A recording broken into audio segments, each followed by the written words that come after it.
நகை வாங்கும்போது சேல்ஸ்மேன் பேசுகிற பேச்சுக்கு மட்டுமே கவனம் கொடுத்துடாதீங்க. கணக்கு தான் ரொம்ப முக்கியம். கோல்டு ஜுவல்லரி வாங்கும்போது டிசைன் பார்த்து எமோஷனல் ஆயிடாதீங்க.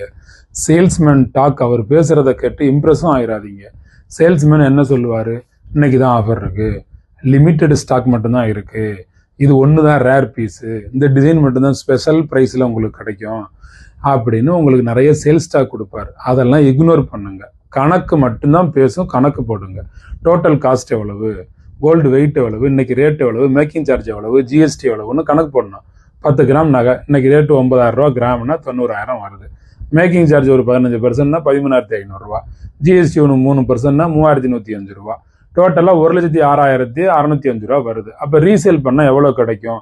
மேக்கிங் சார்ஜ் ரிட்டர்ன் வராது, வேஸ்டேஜ் நமக்கு ரிட்டர்ன் வராது. அப்போ ஒரு 85,000 88,000 தான் மதிப்பு. அப்போ ஒரு 18,000 20,000 கேப் இருக்கு. நீங்க என்ன பண்ணணும்? மேக்கிங் சார்ஜ் அப்போ குறைச்சு அப்போதான் நீங்க பேசணும். இதை தெரிஞ்சுக்கிட்டு நீங்க வாங்குனீங்கன்னா தான் ஸ்மார்ட். தெரியாம வாங்குனீங்கன்னா எக்ஸ்பென்சிவ் மிஸ்டேக் பண்றீங்கன்னு அர்த்தம். நம்பர்ஸ் தான் பேசும், சேல்ஸ்மேனு கிடையாது. ஸ்மார்ட் பையர்ஸ் எல்லாரும் அழகா மட்டும் பார்க்க மாட்டாங்க, வேல்யூவையும் பார்த்து தான் வாங்குவாங்க. சேல்ஸ்மேன் பேச்சுல மயங்கிடாதீங்க. செய்குலி சேதாரத்தை குறைங்க.